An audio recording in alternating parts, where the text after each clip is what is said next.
Hello, welcome to another podcast, Encrypted Minds. My name is Edwin Karlas, and today I have the founder and CEO of Boundless Digital, um, Noel-Edouard, and I can call you Ned, right? Correct. All right, Ned Chenu. I'm really happy that he is on the podcast, sharing his stories about entrepreneurship and his vision about technology and acceptance and adoption with his customers. Um, Again, thank you for being on the podcast, Ned. Please, can you introduce yourself? Thanks for having me, Edwin. I'm Ned. I'm the CEO and founder of Boundless. It's a startup that is um, specialized in simplifying network management at scale for Cisco customers. So it's a very niche subject, but very exciting. I'm a father of two. I'm French, as you can tell, and I live in the south of France. Very good. Yeah, good to know, Ned. There's some multiple things that makes your company quite interesting, but also the fact that you're working on both continents Mm-hmm. with your business, actually on a global scale. So this is something we're going to discuss in more depth in a moment. Sure. Can you also tell a little bit about your background from your professional background and the Mm-hmm. reason why you started Boundless? Sure. Yeah. I would say I have had a typical type of education in France, meaning that I went to school and I went to university and then I ended up in a business school. I mean, it's not typical, but I would say it's a common path when you are doing um, those type of studies. And I've been studying for a while, and then after my study, I left to New York, where I worked for a French bank for a couple of years. And then I decided to go back home because I wanted to start my career in France, but I wanted to have some kind of like an international role. So I decided to join Cisco as a sales or manager or like account representative. So there's different names for this kind of roles, but it was basically working in sales. And I really wanted to start with sales because it was something that was really interesting for me because I was good at talking with people. I was interested in the just having some kind of like energetic, fast-paced type of responsibilities, and that's what you can get with sales because you have a quota that you need to achieve. You have products that you need to sell. You have people you need to convince. And I decided to choose IT as an industry because IT was I would say a sector that was that will allow me to work on projects that are pretty important in terms of scales, but also in terms of amounts, because that was important for me, not just to sell tiny products, but more complex infrastructures. And I was able to join Cisco, and I did what they call the graduate program. So it's a program that is it's basically going to teach you how to sell, and it's going to teach you everything about Cisco products. And it's supposed to be a fast track to evolve within the company. And I say supposed to because we had some ups and downs in the course of the program. So What are this the is ups? the okay.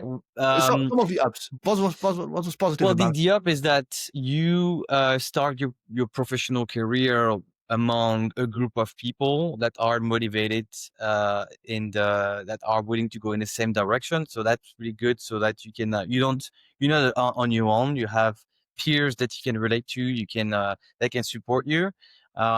Being in a part of a program, you are guided. You are trained. Um, Basically, it gives you all the weapons that you need for your career. So I'm super grateful to have joined this program, and then it kind of like gives you some credibility and kind of like a brand or reputation that you can leverage when you want to evolve and seek for new roles. So that was the ups, and I would say that the downs was that I was expecting to have more a faster evolution, but I have experienced a pretty interesting lesson, which was one day a manager told me that you know the promises that people are making, they only like count for the one that are receiving them. So meaning that someone can promise you something, but it's not guaranteed that it's going to happen. So you have to just to make sure that you keep I would say you trust people, but you also like remain cautious on what people are telling you, Yes. because it's not always going to be the truth, and it's on you. You are the only only responsible for your fate. And so that was a down, but that was also a good lesson. And I really enjoyed my time in the program and then at Cisco, because I had different roles within the company. It's a company that is so international, so it's an American company, but they have offices all over the world. And I was responsible for accounts that were worldwide accounts. So I was able to work with really uh, distributed teams. And what's really interesting is that you work with customers, you work with partners that are reselling Cisco solutions. We also work with different type of people within Cisco. So you work with sales specialists, you work with system engineers, you work with distribution people, marketing people, channel people. So a lot of a variety of people that makes the job really interesting. And at the end of the day, it is challenging because you need to you need to achieve high quotas. That's the way US company works. You Yes. have to they have shareholders that they need to report to. So there's like a top down approach where the CEO is setting some goals, and then the direct reports needs to set those goals below. And at the end of the line, you have the account manager that needs to hit his quota. And yeah, I think it was super interesting, super challenging, but I learned a lot from Cisco. May I And ask, yeah, in sure, go ahead. the program, you started in the program, Yeah, the training program. Was it with French colleagues? Was it an international group of it people? was an international group of people, but I was with the French cohort, I would say. Yes. And we were uh, in the program, we were probably 50. And Yes. there was 7 or 8 in France. There were Yeah. people in the UK, people in the Nordics, people in the US, and we had so training sessions all together through WebEx, because that was back in the days before COVID and everything. Cisco was one of the leader and the precursor in this the usage of web conferences solutions. Absolutely. Yeah, Absolutely. We had Cisco in the office as well, and everybody thought it was magic with the moving cameras, and we were exactly. sitting. Yeah, Yeah. And now yeah, everybody has it at home. yeah. Well, what is so I'm a sales guy myself, and I've been working for IT US companies, and Hmm. I spot a big difference between salespeople in the Netherlands or in Europe compared Yes, to salespeople in the US. that's correct. How do you see this difference? Um, I would say that so there's a I kind of already mentioned it, but there's a different mindset in terms of ambition, also goals set up. Um, they are, I would say, in the US, they have a different drive. Mm. So obviously the you'll see the same sales pattern in all regions, but I would say in the West there's this um, um, high energy, high ambition that is driving those type of roles. I would say that also there's a difference between the relationship that you can have with your customers. In the US, I don't want to generalize, but I'm seeing that it's maybe a little bit more transactional. So it's Okay. you have a business relationship where um, you're gonna address a customer's requirements, and you're gonna make sure that you have the best response for that. Whereas in Europe and in France, it's more like a relationship where you get close to them, you understand them, you spend time with them, and then you're gonna be able to serve them properly. But it's more like a people type of business rather than just like a numbers business. Yeah, I see what you mean. Uh, I think so. We both work for big US companies, and I consider the US as our the birth ground of a lot of new trends and developments, also within technology, but also in sales. Hmm. And the transactional, the explanation about the transactional sales, I think this is, um, I recognize this as we are copying sales methodologies from the US into Europe, which is not working always. Because we are at Correct. the US, it is also more like a boiler room setting. End of quarter is most important to everybody. While our customers have a long-term history. They're not interested in the end of quarter. They're interested in the solutions for 3 or 5 years from now. Hmm. On the other hand, salespeople in the US are considered rock stars in the company as a profit center, while in our part, it is often a cost center. So it's not only the relationship that is different with your customers, but also with regards of the employers. That's very true. Yeah. So you have seen it all, and it was a strategic choice from you to join Cisco and the program to guide you to in a sales career. On a certain moment, you saw some opportunities for Yes. yourself. So yes. So I think it was the perfect way to start my career because I learned a lot. I learned how a big company works. I learned how to work with people. I learned some methodology to put in place on my day to day. But then at some point, I felt a little bit frustrated because I was not evolving fast enough, and I wanted to take more responsibilities. And also I had this feeling of just being another like a number within within a big group. And when you work in sales, what's difficult is that even if you crush your numbers, you're still gonna have to do more the next year. Yeah. So And at the beginning of the quarter, the beginning of the year, we all equal again. Everybody is on zero. exactly, Yeah, yeah. which is great because it avoids you just like resting and kind of like always questioning yourself and how Yes. can be better. But at some point, I feel like I was not getting the rewards that I was um, deserving. Um, and I wanted to become my own boss because I think that was something that really was in me for a long time. I have always been I would say this little guy that was defying authority, and like I like this idea of like an entrepreneur being a pirate.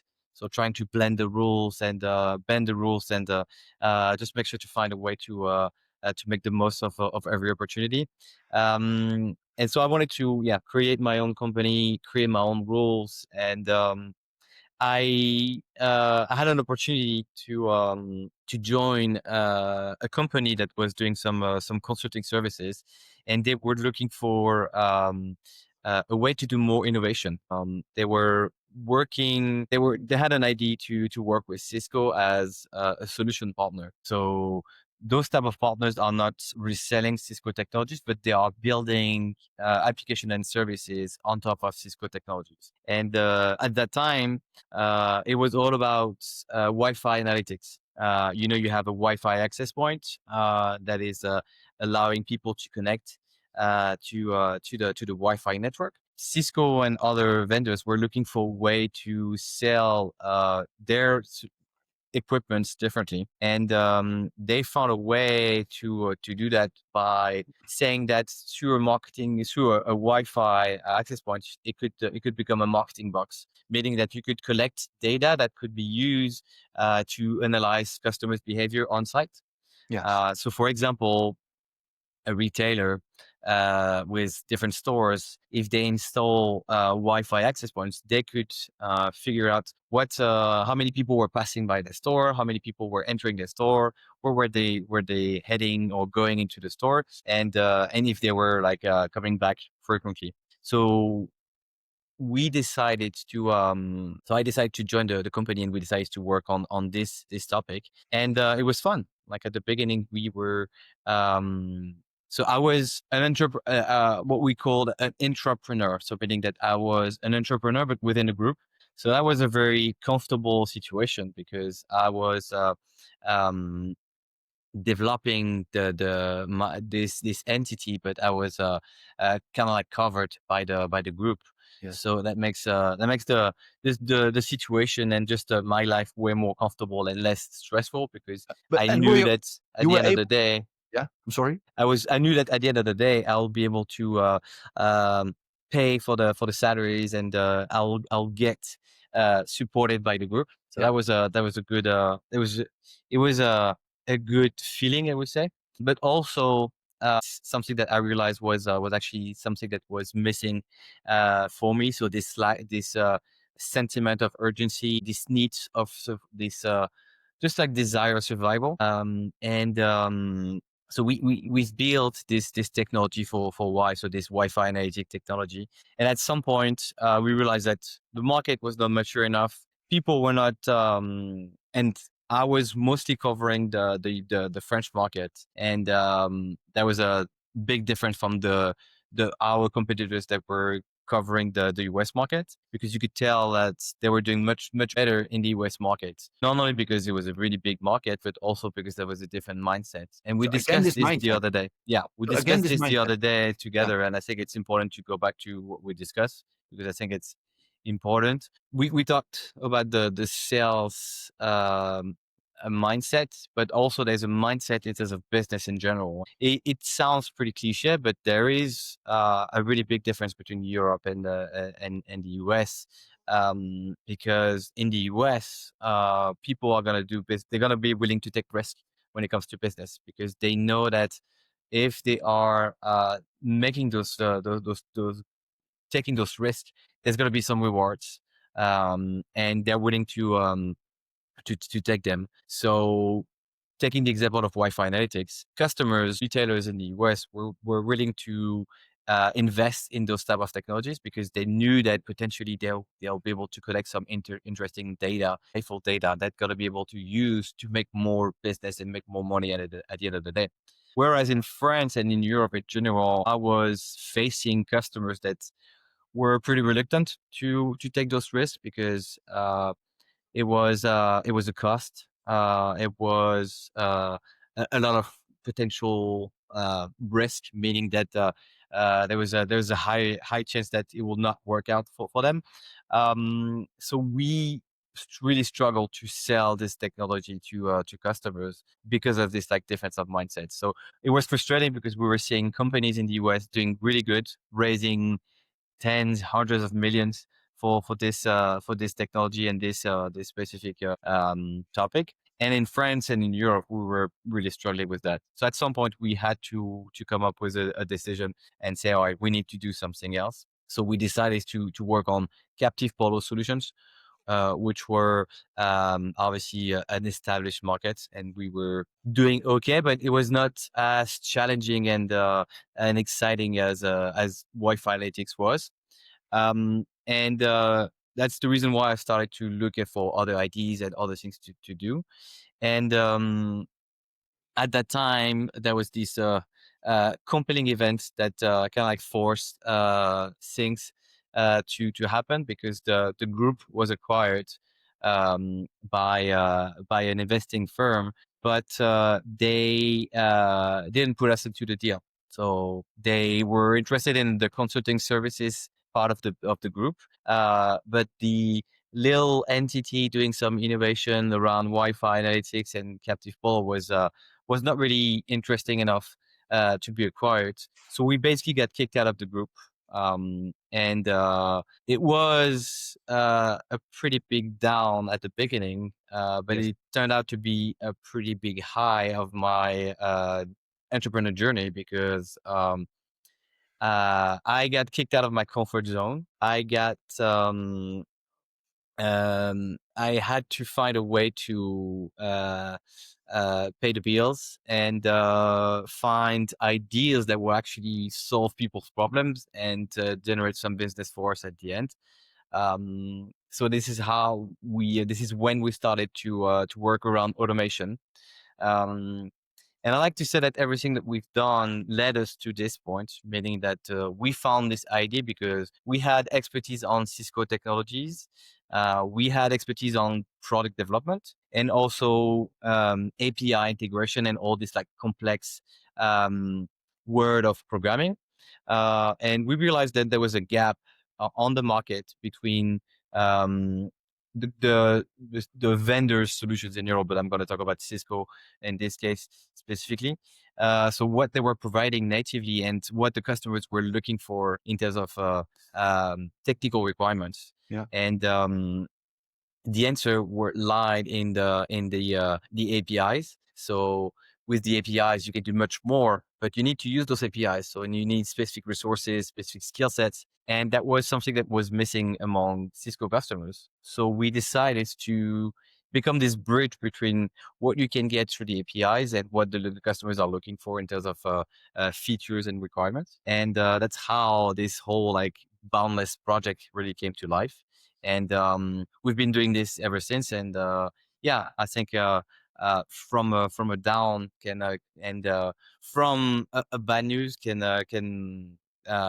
like I would say really positive things can happen. This is an excellent example. May I ask, did you find this gap of the bridge you want to offer your customers already before you were kicked out of the group, or was it afterwards? You were forced to find this gap, or did you also already thought about it beforehand? Um, it kind of like forced. So I would say I experience it because I think it's super important to have this kind of like lean approach, meaning that um, for since the beginning of my entrepreneurial journey, I've always been trying to explore new ideas, validate those ideas, and be super pragmatic about those ideas. Meaning that an entrepreneur needs to solve customers' problem. So we need to focus on that first, and then if you are able to solve people's problems, you're going to be able to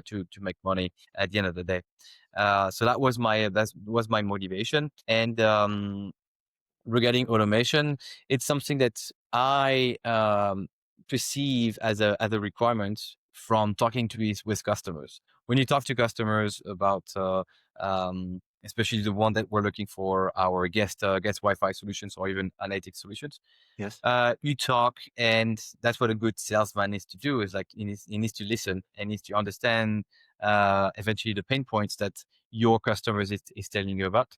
And at that time, I was hearing people saying, I'm not really satisfied with Cisco solutions because um, there is there's no features to do this or to do that, or the scale of my deployment is so big that I'm ended up doing a lot of things manually on my Cisco dashboard. Also, I was hearing people saying, I know that there's an API for that, but I just don't know how to write a Python script. And we started to take on new projects by saying, all right, there's an API, let me just build the program for you and sell it to you.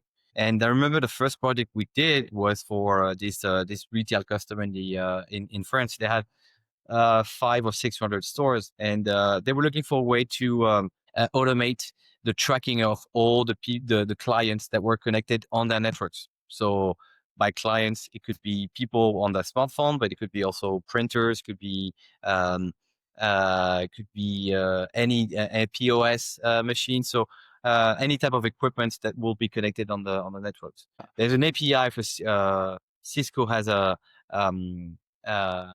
documentation for APIs, and there are API endpoints to search for this information and display this information. So I asked my CTO to build a program, and he probably did that in like an hour, and I sold this web app to the customer for like 15K. And I realized that if this guy was willing to pay 15K for an hour of work, I think there was something that we could do. And and I went further because I said, why don't we just build the platform so that we don't have to like actually spend an hour building the program, but if you have a platform, you can actually scale and just sell it as a SaaS solution. And Before you continue about the yeah. technology itself, if I summarize it, the mindset is something that is is a trend within your career. It is a mindset of sales between Europe and the US. Then you will find you're part of a business group, while US is accepting new technologies much faster than back home. Then on a certain moment you had a setback and decided, all right, I want to keep defining my own rules. I want to just do it for myself. So you had already the mindset of an entrepreneur, and you said, Mhm. "All right, now I need to find to pay the bills. Let's look for another offering." And on a certain moment, you just discovered this opportunity. But 15K for an hour of consultancy, apparently, from a sales perspective, you were solving a pain, so it Mhm. was worth it. How did you came up with 15K? Because this was a new endeavor, and on a certain moment, you said to this customer, "Right, now we see with the CTO, it's an hour work. We read the manual. We know how to work with APIs.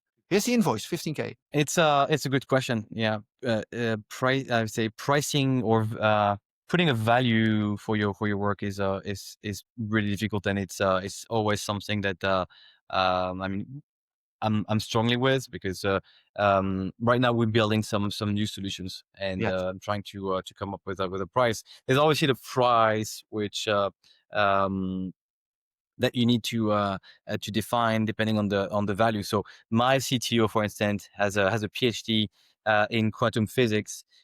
He went to MIT. So he's like super smart, super bright, and there's a value for this. So that's the first thing.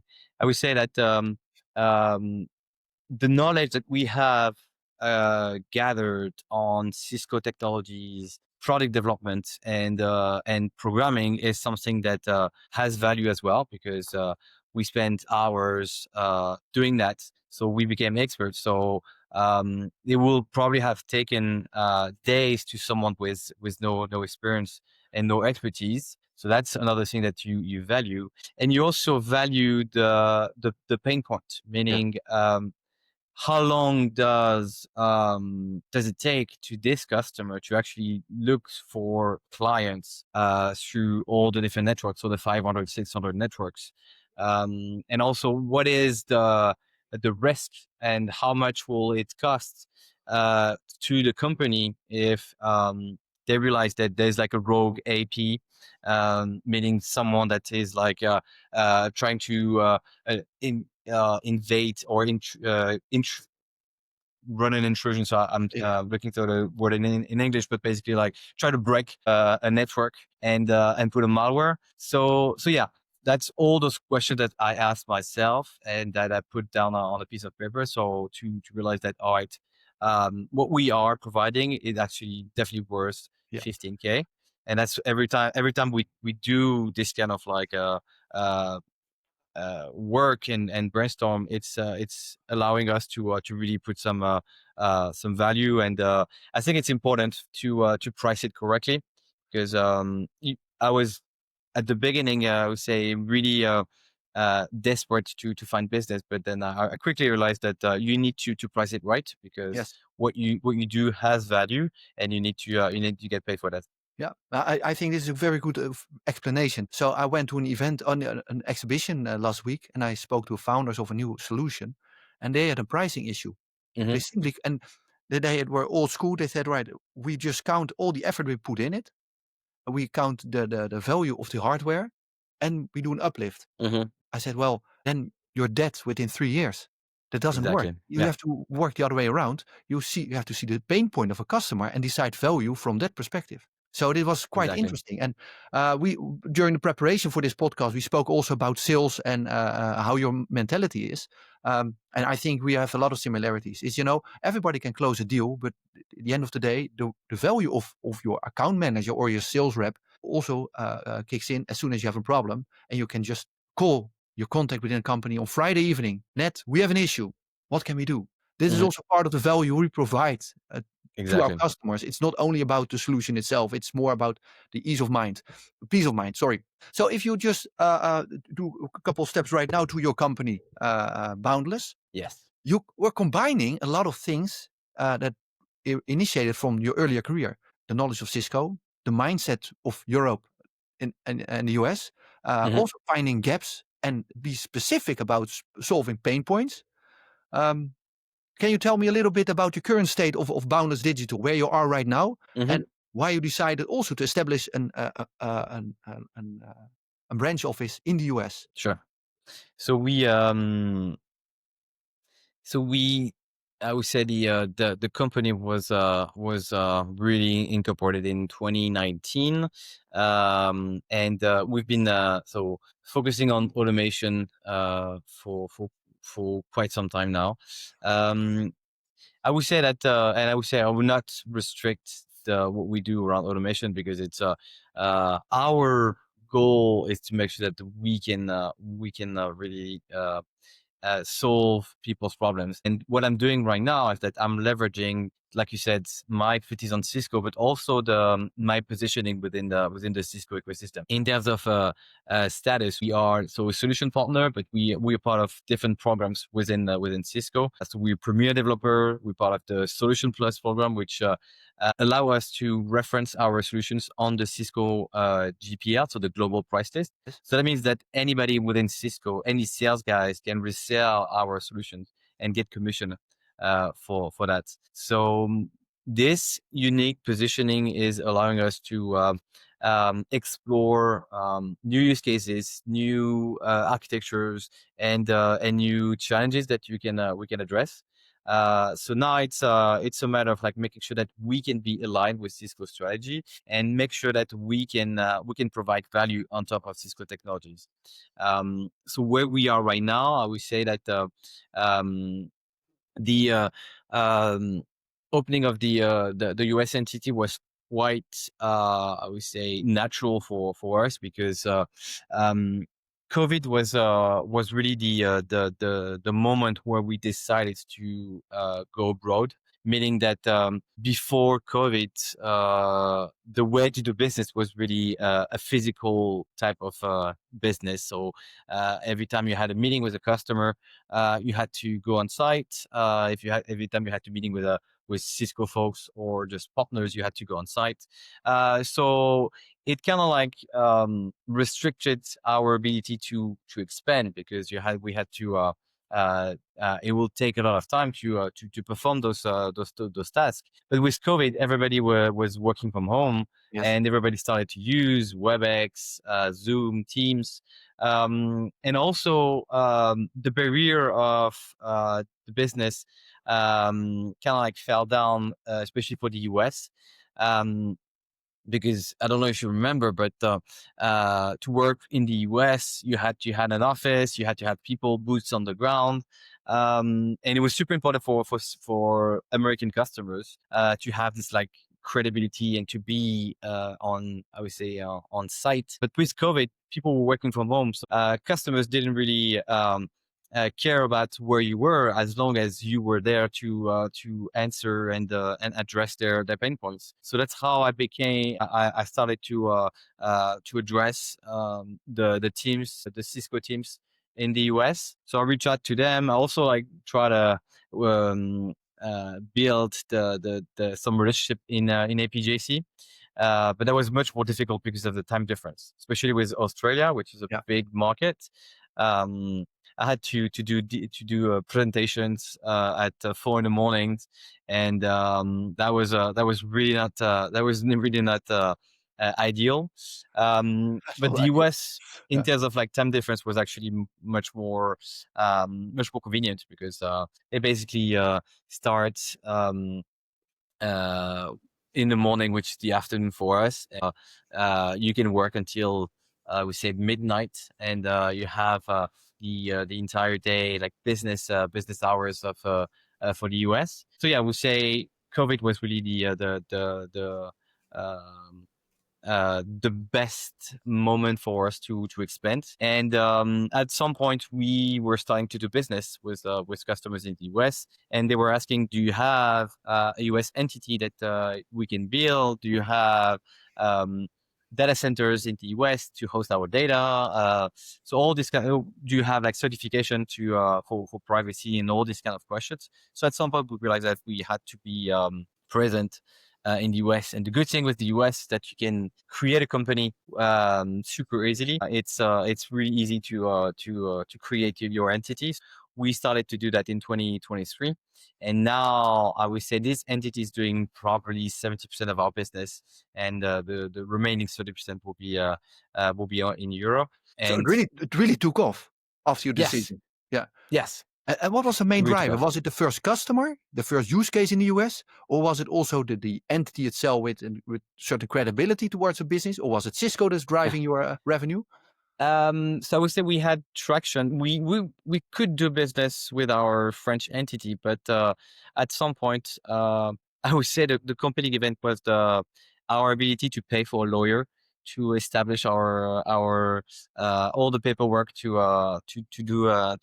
open the entity and make sure that we could attach this entity to the French one.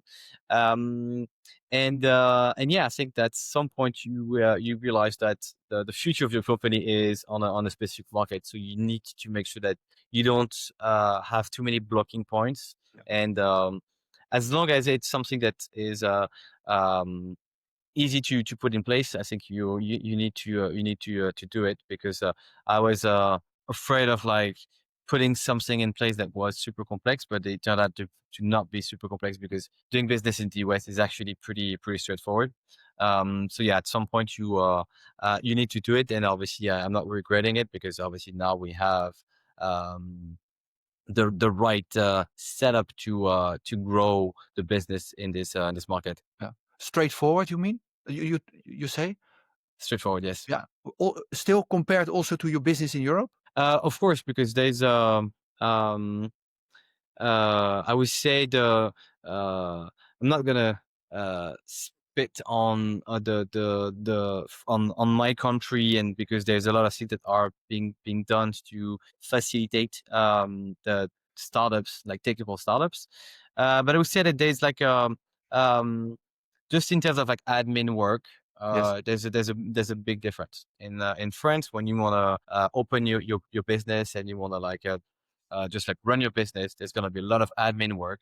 Whereas in the US, it's much more simple. And I mean, there's this example where even when you want to close a business in France, it's complicated. It's going to cost you a lot of money. It's Even closing a business. Yes, it's super difficult. It's actually going to cost you probably like €1,000, and it's going to take you a lot of time, because you're going to have to fill a lot of documents and a lot of Yeah. things. So yes, it's failure is a really costly thing in France. Whereas you can feel like in the US, it's much more agile, and just they remove all the barriers so that you can focus on your business and don't do too much admin work. So, seeing the results in a couple of years, the multitude of your business is coming from the US. Yes. Do you should you have made the decision earlier to establish a branch office in the US? No, because we were not. I would say we were not ready, and like I said, we were doing business in the US without having a US entity. Okay. Yeah. So you have like a way to charge or bill US customers. But I would say when we started to work with enterprise customers, this is when we knew that we had to be we had to have this US entity, because there's no way they can work with like a foreign entity or a foreign company.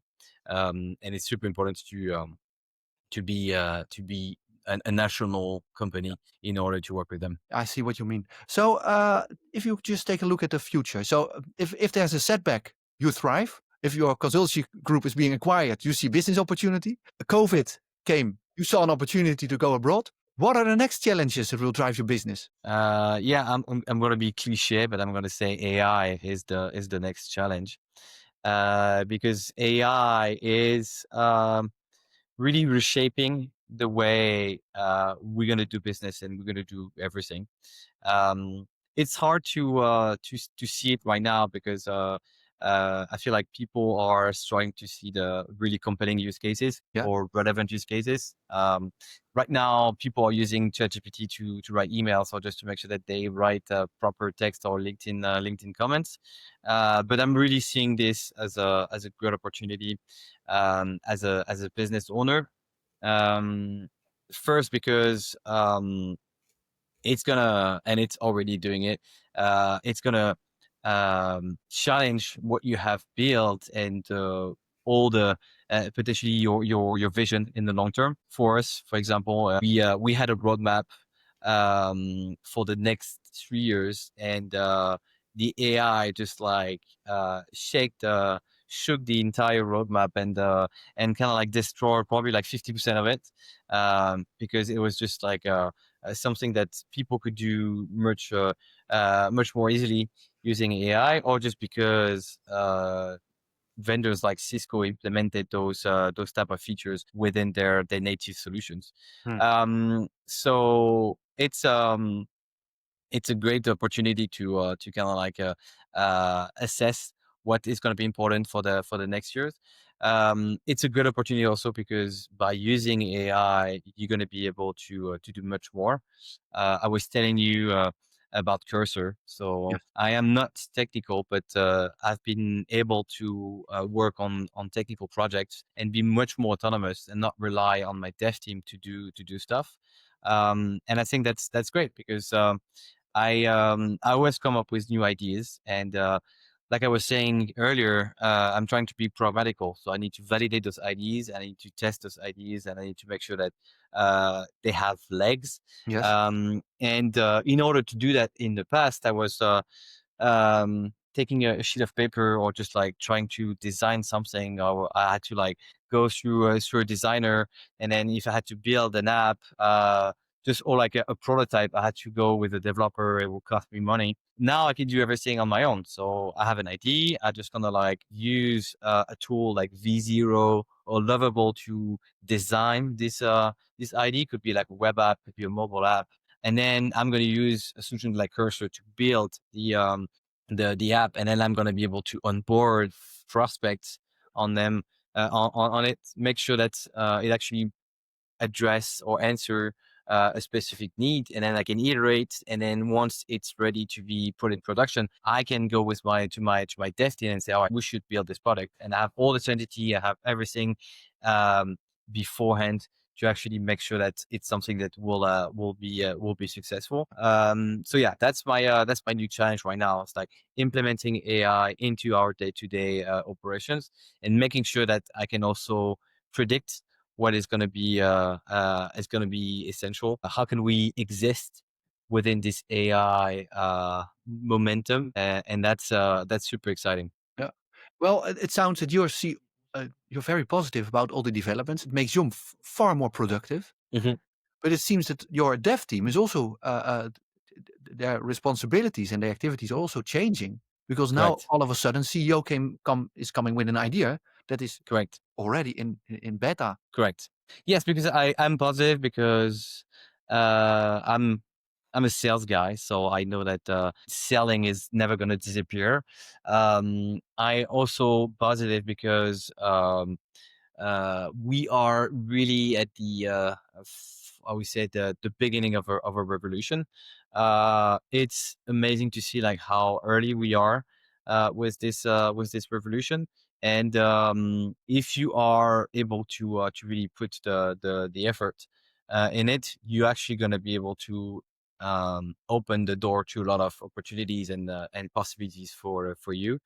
um, and I disagree with people saying that it's gonna cut a lot of jobs. Of course, there are some jobs that will be cut, like in every revolution. Yes.